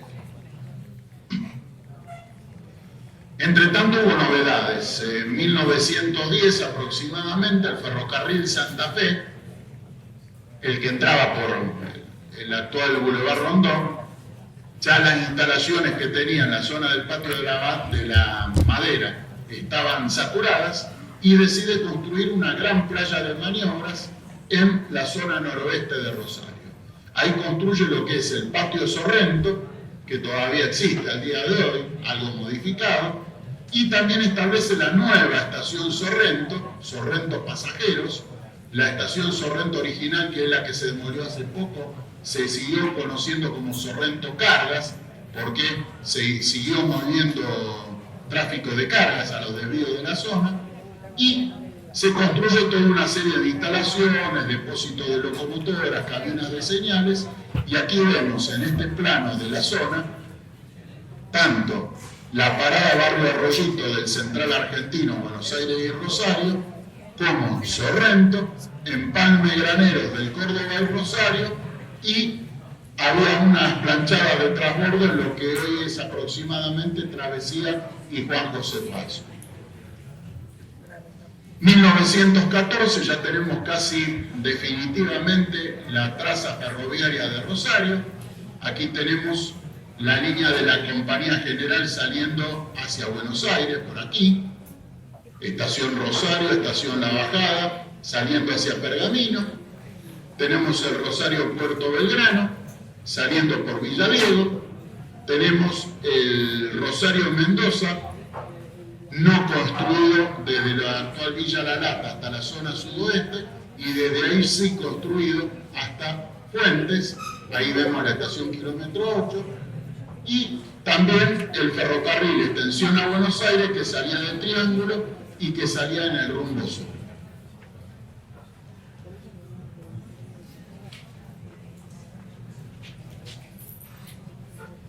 El Central Córdoba en esos tiempos construye una parada inicialmente pensada para intercambiar pasajeros con el Compañía General de Buenos Aires en la zona oeste, aproximadamente calle Mendoza y Paraná.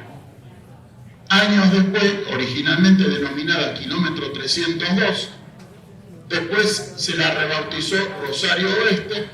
Este edificio era el edificio de 1916-17 y que años después sería reconstruido, como ya veremos. También en el año 21, 31 de diciembre, se incendia la estación del Córdoba de Rosario. Allí vemos el edificio ya semidesmantelado, el bloque central, luego del incendio, que se empezó a reconstruir. Allí vemos imágenes de la reconstrucción en diversas etapas, y simultáneamente, como el tráfico de trenes entre Triángulo y la estación Rosario y el puerto había aumentado mucho, tiene una segunda vía entre Triángulo y la estación Rosario Central Córdoba. Aquí vemos una fotografía muy linda de una casilla de paso a nivel en lo que es la doble vía del Central Córdoba. Esta es calle Entre Ríos, ahí se ve la columna de la línea aérea del tranvía. De este lado estaría calle Virasoro y de este lado estaría calle Gálvez. También hubo novedades con el Central Argentino. Ya en 1908 a 1909, el ferrocarril había propuesto a la municipalidad hacer toda una reconstrucción ferroviaria, incluyendo una nueva estación para reemplazar a la de Rosario Norte y Rosario Central, y también, entre otras cosas, hacer un cruce a desnivel en Cruce Alberdi, cosa que seguimos padeciendo más de 100 años después.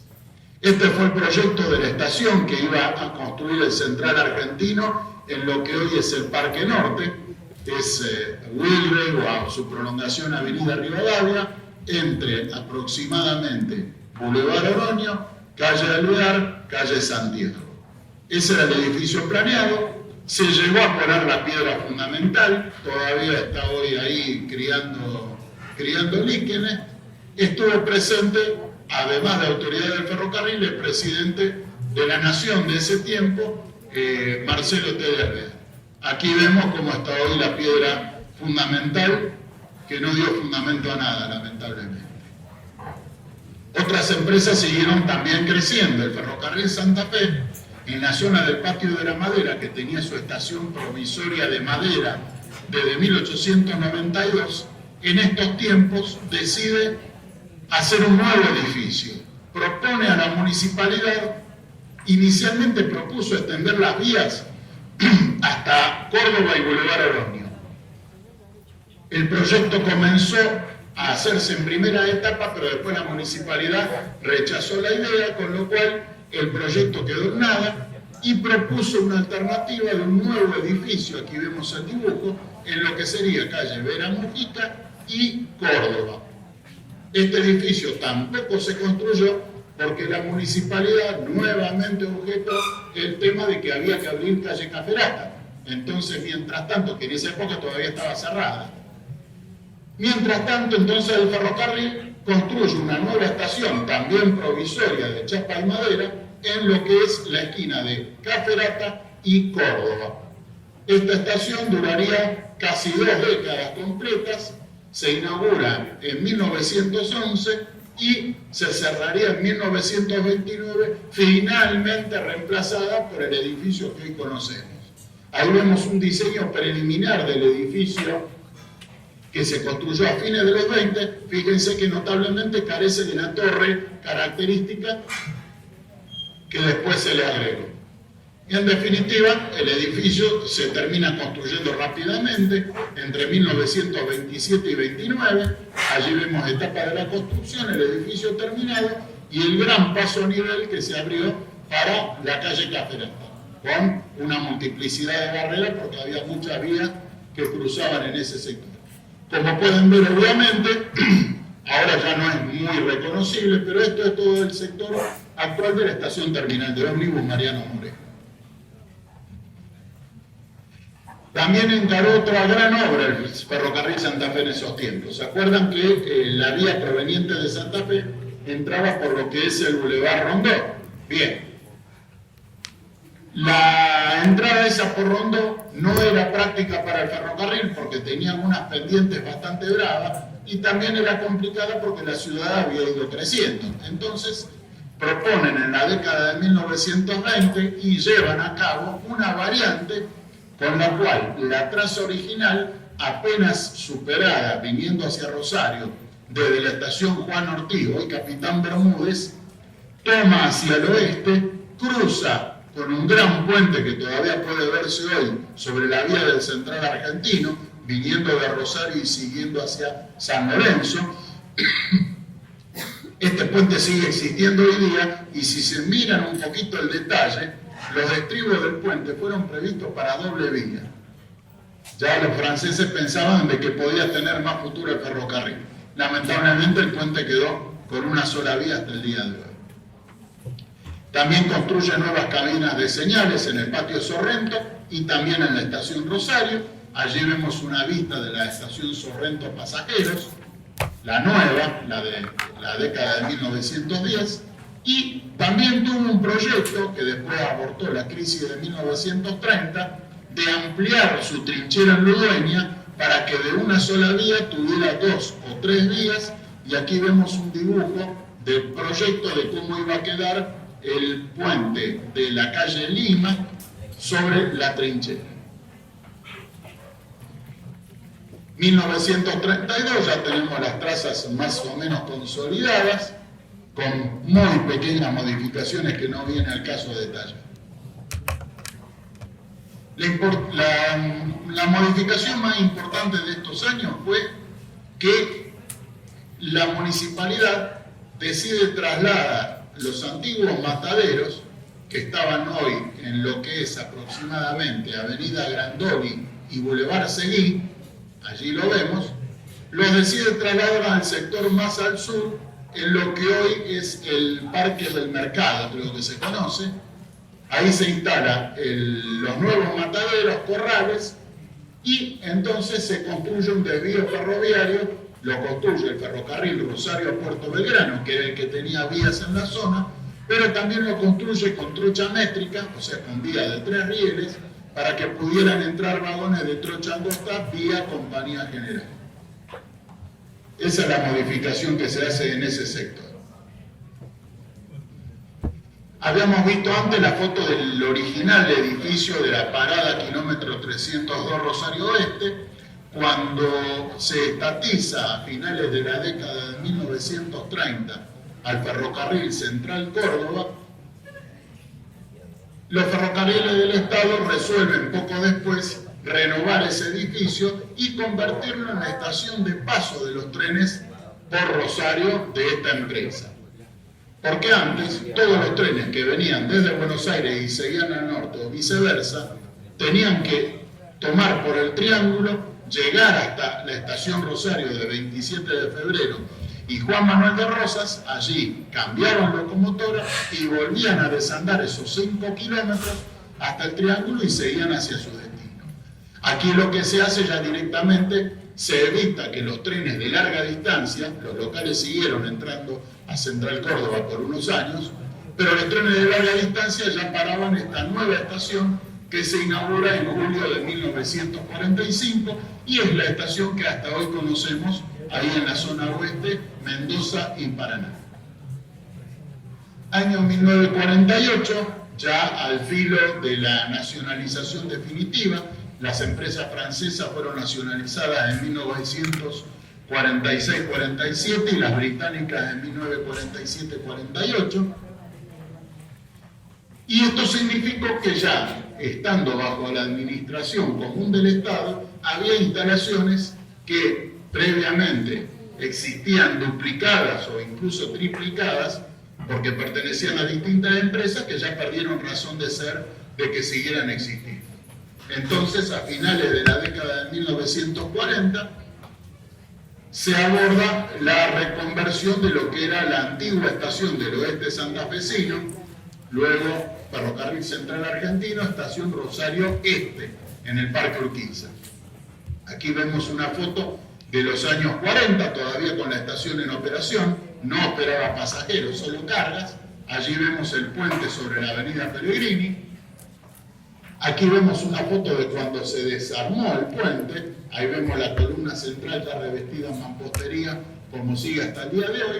Y aquí vemos 2 imágenes de la reconversión. Ya se habían levantado las vías y se habían demolido la mayoría de los edificios. Solo permaneció el edificio de la estación de pasajeros.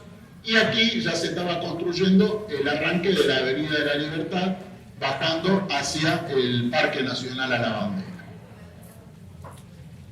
También en otras zonas de Rosario se realizaron empalmes y modificaciones de vía que realmente eran muy necesarias y tuvieron significación. Esta es en la zona sudoeste, estas 2 fotos corresponden a Villa Gobernador Galvez. También se hicieron muchas modificaciones en Trocha Angosta. La vía de la Compañía General que llegaba a la estación del Patio de la Madera, el edificio administrativo, todavía hoy lo pueden ver oculto entre árboles en calle Córdoba y Río de Janeiro.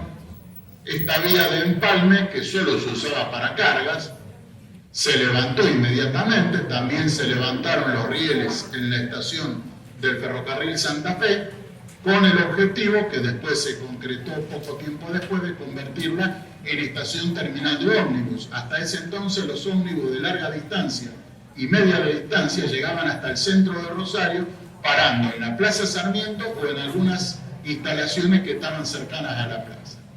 Se amplió el patio Sorrento, aquí vemos fotos de esa obra, y esta foto es el nuevo empalme que se inaugura en la zona sur para sustituir la salida de la Compañía General. Se dejó de usar la estación donde hoy está la Gendarmería, también se cerró la estación La Bajada y se construyó un empalme para unificar instalaciones. En esos años se estaba llevando adelante un proyecto muy ambicioso para reconvertir las instalaciones ferroviarias de Rosario y hacer las obras de urbanismo que durante tanto tiempo se habían demorado. Recordemos que, entre otros, el proyecto del Central Argentino de los años 20 había quedado aniquilado, por un lado, por oposición del Consejo Municipal, que rechazó el convenio firmado con la Intendencia, y por otra parte, también eclosionó la crisis económica, la gran crisis de 1930, crisis mundial, que hizo que ya no hubiera más plata de los ferrocarriles privados para invertir en ninguna clase de obras, salvo las estrictamente necesarias para conservar el servicio. Aquí vemos que ya en los fines de los años 40 se encaró un estudio muy ambicioso para reconfigurar la red ferroviaria y se realizaron proyectos realmente importantes. Allí vemos un dibujo básico de cuál era el proyecto de los años 40, finales de los 40, principios de los 50, básicamente constituir una gran troncal ferroviaria a través de lo que hoy es la línea del ferrocarril Belgrano, paralela a calle Felipe Morea aproximadamente, y realizar una serie de empalmes y reconfigurar líneas ferroviarias. No quedaba solo esto en reconfigurar líneas, sino que también estaban incluidos cruces a desnivel de calle y avenida, toda una serie de obras urbanísticas que eran realmente importantísimas. Algunas obras se empezaron a construir. Aquí vemos una foto en la zona norte, tomada desde hoy lo que es aproximadamente este puente de calle Sorrento, que cruza una doble vía del ferrocarril Mitre. Esta foto es de esos años, de los 50, que se estaba empezando a construir un terraplén para sustituir esta vía que salía por lo que hoy es la avenida de la Travesía. Aquí tenemos un mapa ya con bastantes cambios respecto al año 48, fruto fundamentalmente de la racionalización de instalaciones. También hubo reformas en el ferrocarril Mitre, entre otras, con la introducción de las locomotoras diésel eléctricas, se instaló un nuevo depósito para locomotoras, para alistamiento y mantenimiento, en lo que hoy es el Parque Scalabrini Ortiz. Se hicieron reformas y modificaciones en la estación Rosario Central, en Corrientes y Huelva, y también en la zona de Rosario Norte, el sector de depósitos de locomotoras, que pasó a convertirse en depósito para coches de pasajeros. Aquí tenemos un mapa muy sintético de la miríada de instalaciones ferroviarias desde la estación Rosario Central en la zona este hasta Ludueña en la zona oeste. Habíamos visto fotos de la construcción de la estación de la Bajada, de la Compañía General. Aquí vemos una foto de la destrucción. Fue volada con dinamita. Año 1961. Y aquí, esto es el Patio de la Madera, allí vemos la torre de la estación del ferrocarril Santa Fe, ya convertida en estación de ómnibus, y algunos de los galpones que fueron demolidos, aquellos no fueron demolidos, fueron convertidos hoy en el mercado del patio, y todo este sector que ya fue convertido en una parquización. El gran acontecimiento, lamentablemente, de los años 60, al cierre de la década, hubo un acontecimiento desgraciado para los ferrocarriles. Hubo una serie de revueltas populares contra el gobierno militar y, como suele pasar en muchos casos, a la represión policial le sigue la bronca popular y en este caso los que ligaron mal fueron los ferrocarriles. Lamentablemente la mayoría de los daños que aquí se produjeron terminaron complicando o perjudicando a los usuarios de a pie del ferrocarril. Aquí vemos un incendio de la casilla del guardabarreras que había en la parada Barrio Rollito, en el paso a nivel de Avenida Génova. Esto es la Avenida de las Tres Vías y Avenida Alberdi, también un cabín incendiado y todas las barricadas que se instalaron en el sector, otra cabina de señales en Avenida de la Travesía y las Tres Vías. Aquí vemos algunos colectivos incendiados sobre la vía en calle Catamarca y Vera Mujica. Este es el paso a nivel de Avenida Córdoba, hoy Eva Perón y Teniente Añeta. Casilla también incendiada, y no solamente se la agarraron con las construcciones, sino que inclusive hasta se dieron el lujo de quemar trenes enteros. Este tren fue incendiado en Empalme y Graneros, y como no podía ser menos, también quemaron la estación. La mayoría de estas instalaciones nunca se reconstruyeron. Aquí sí se reconstruyó el cabín de calle Juan José Paso, y este el galpón de encomiendas de Rosario Este, que también fue objeto del incendio.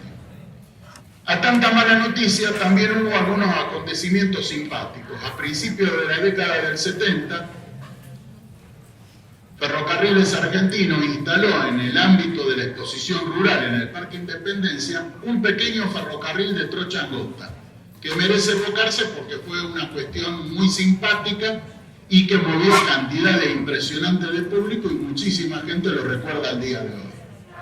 En el predio de la exposición rural, este es el sector posterior del terreno de la sociedad rural, cerca de calle de por medio con el Club Atlético Provincial, se instalaron coches ferroviarios, exposición de vehículos, y también se instaló este pequeño ferrocarril que con 2 locomotoras a vapor conducía a pasajeros en vagonetas mineras transformadas.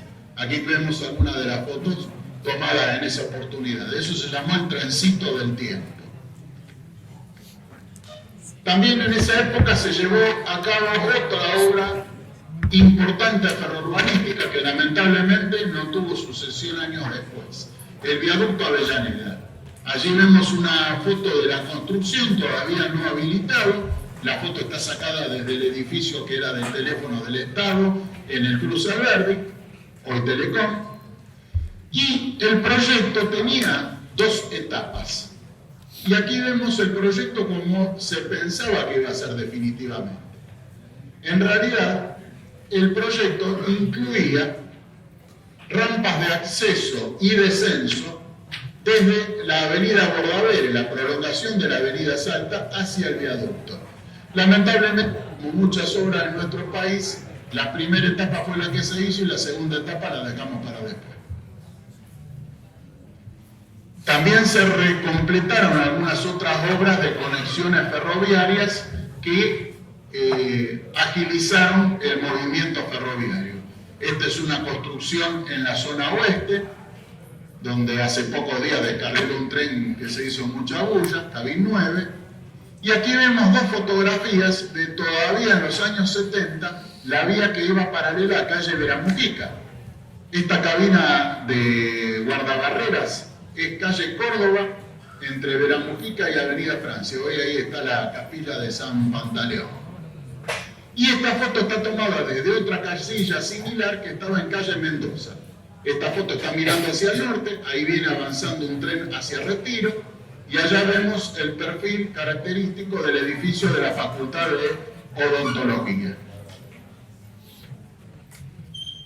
También hubo que hacer una modificación, se levantaron las vías que estaban en la zona de la avenida de la Travesía por la construcción del viaducto Avellaneda. Se realizó un nuevo empalme en la zona de Ludueña.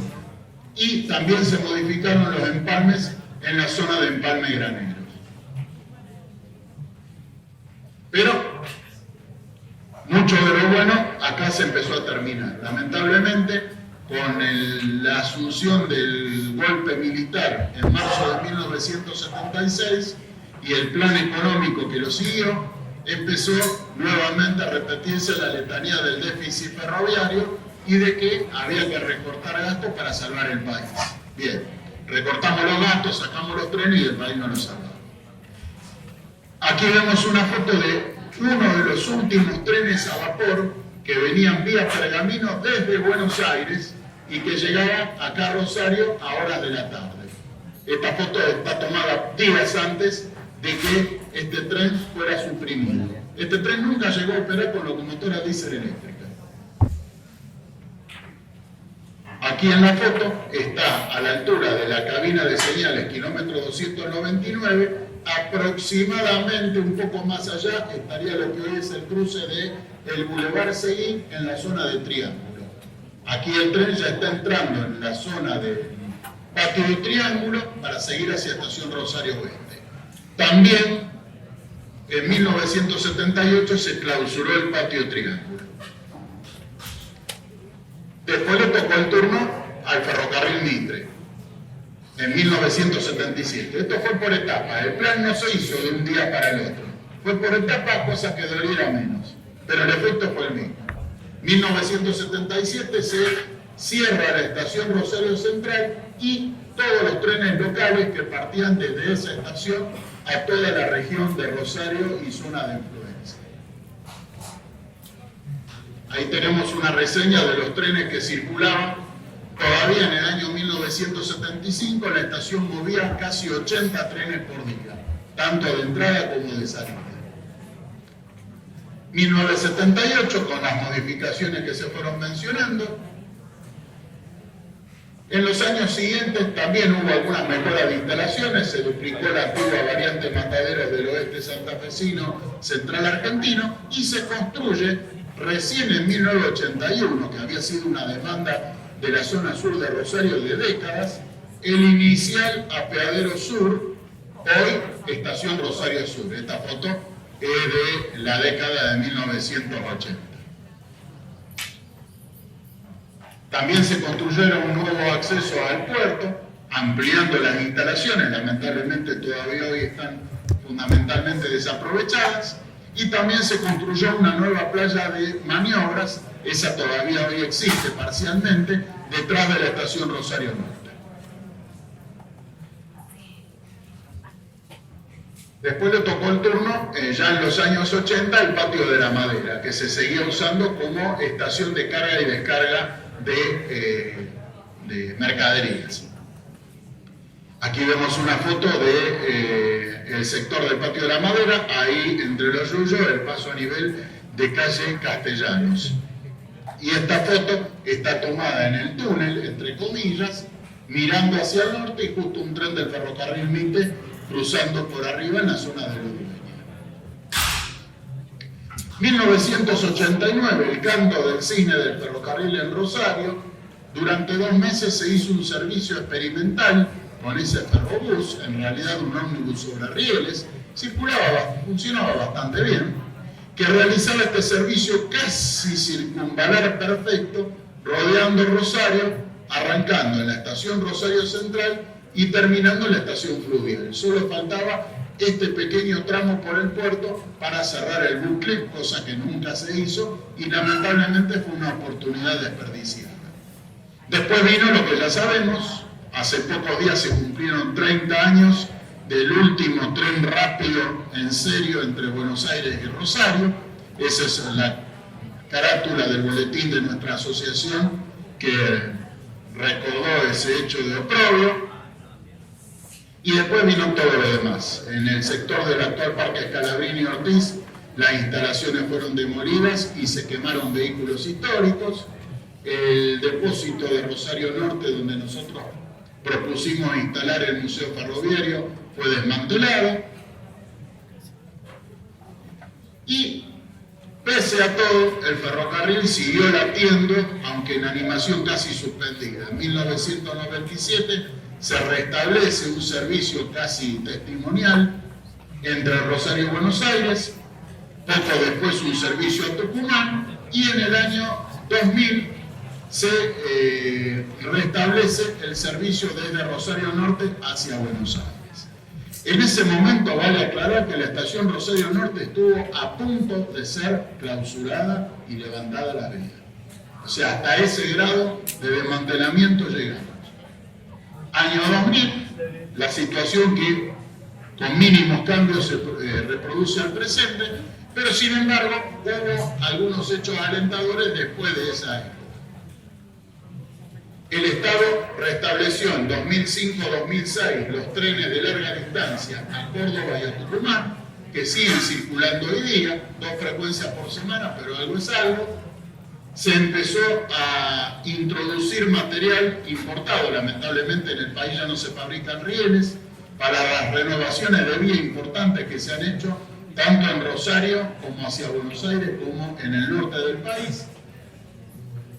Y también, ya en 2015, se incorporan los nuevos trenes chinos y también se inaugura la nueva estación Rosario Sur, con un diseño discutible. Después se le han hecho algunas modificaciones para mejorarlo. De todas maneras no es lo deseable, pero algo es algo. Pero lo importante es que ya desde hace un tiempo todos los trenes de pasajeros que pasan por Rosario, sean los que terminan en Rosario desde Buenos Aires o los que van o vienen de Córdoba o de Tucumán, paran también en Rosario Sur. Parece una tontera lo que digo, pero es realmente trascendente. Antes había que, la gente de la zona sur, para viajar en tren a Córdoba, a Tucumán o a Buenos Aires, tenía que irse hasta Rosario Norte. Ahora ya no necesitan hacerlo. Es un avance. Tenemos la situación prácticamente actual y después ya venimos a lo que es la idea de qué podemos hacer en el futuro. Nuestra idea, desde 1977 mismo, y que se revalidó en 1989 con la experiencia del Ferrobús, es que la estación Rosario Central tiene que volver a ser cabecera del ferrocarril metropolitano de Rosario. Los trenes de corta y media distancia tienen que volver a salir de Rosario Central. ¿Por qué? Porque es una estación que está muy bien situada respecto al centro de la ciudad. Piensen que estamos a 8 cuadras de peatonales y que inclusive caminando se llega en 10-15 minutos a pleno microcentro. Mientras que hoy, los otros días se restableció el servicio de trenes de Cañada de Gómez a Rosario. El tren hoy te deja en Rosario Norte, está a 3 kilómetros del centro. Si vas caminando, es más de media hora de caminata, media hora 40 minutos. Y si no, tenés que tomar un colectivo que viene de la zona norte, ya generalmente repleto de pasajeros, o un taxi que por ahí brillan por su ausencia. Cuando la municipalidad presenta en 2010-2011 el Plan Integral de Movilidad, la municipalidad previó instalar unas cocheras subterráneas en el lado norte de la estación Rosario Central. No hubo mayores objeciones por nuestra parte, nos parecía bien. El problema es que cuando en 2014 el Departamento Ejecutivo eleva al Consejo el proyecto para licitar las cocheras subterráneas, el diseño lineal de 2010-2011 se convirtió en un martillo que ingresaba en lo que tenía que ser el acceso de vías a la estación. Y en eso nosotros nos opusimos rotundamente.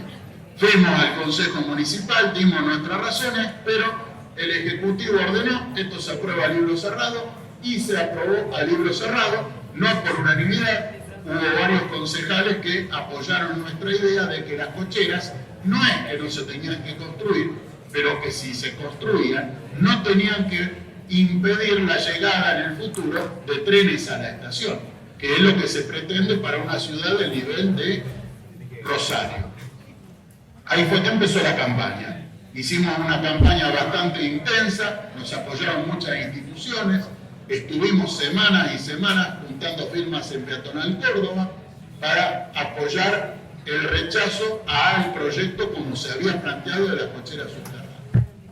Tuvimos importantes apoyos, artículos en el diario, el Colegio de Arquitectos de Rosario, la Comisión de Urbanismo, dio un documento lapidario apoyando nuestra idea, de que Rosario en el futuro tiene que volver a ser una estación cabecera de un sistema metropolitano regional. Y afortunadamente, suponemos que en parte por la campaña que se hizo, la licitación de las cocheras quedó en nada. Igualmente, la posibilidad sigue estando latente. Entonces nosotros seguimos insistiendo sobre el particular. ¿Por qué defendemos Rosario Central para el uso futuro? Porque se puede complementar la estación histórica con otros usos como se han hecho en otras partes del mundo. Aquí tenemos una estación en Madrid, Príncipe Pío. Las vías originalmente estaban a este nivel. Ahora hay un shopping a 2 niveles y en el tercer nivel abajo está el ferrocarril también. Esta estación es la estación intermodal Plaza de España en la ciudad de Palma de Mallorca, una isla en el Mediterráneo. La estación, que era muy parecida a la Rosario Central de viejos tiempos nuestra, dejaron arriba la estación y le hicieron un hermoso parque. En el primer nivel subterráneo hay trenes y al lado estación intermodal para ómnibus. Y en un segundo nivel subterráneo hay estacionamiento para automóviles. Miren lo que se puede hacer. Y acá mostramos, con un ejemplo aproximadamente actual, estos tiempos de viaje no han cambiado, de 2015 a ahora, comparamos lo que demora desde el centro hasta Fisherton, actualmente en transporte urbano, alrededor de 45 minutos, con suerte, a veces se hace una hora. En 1968 uno tomaba el tren en Rosario Central y llegaba a Fisherton en 21 minutos. Funes lo mismo. Hoy, aún yendo por autopista, 45 minutos, entré en 31 minutos. Y estamos hablando hace medio siglo atrás. O sea, está comprobado que el ferrocarril da grandes ventajas para el movimiento en grandes aglomeraciones urbanas. La experiencia internacional lo demuestra. En todos lados se están restaurando, reconstruyendo, rehabilitando, inclusive construyendo nuevos tendidos ferroviarios. Nosotros creemos que Rosario tiene que seguir esa tendencia, lavar un poquito la cabeza esa idea de que el ferrocarril es una barrera urbana, y más que una barrera urbana tiene que volver a ser un elemento integrador de todo el movimiento de lo que fue y lo que es la ciudad. Muchas gracias.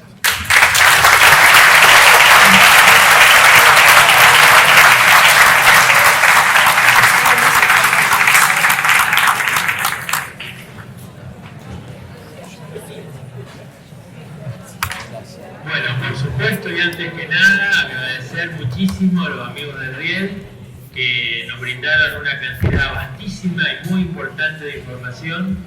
De hecho, todo lo que ellos contaron es prácticamente contar la historia de Rosario.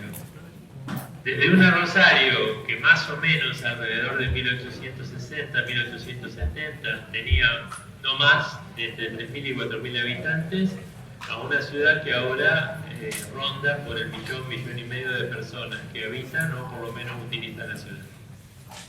Me parece trascendente e importante que tengan en cuenta todos estos elementos, que los relacionen con los momentos, las obras y el arco de tiempo que corresponde a cada una de las historias.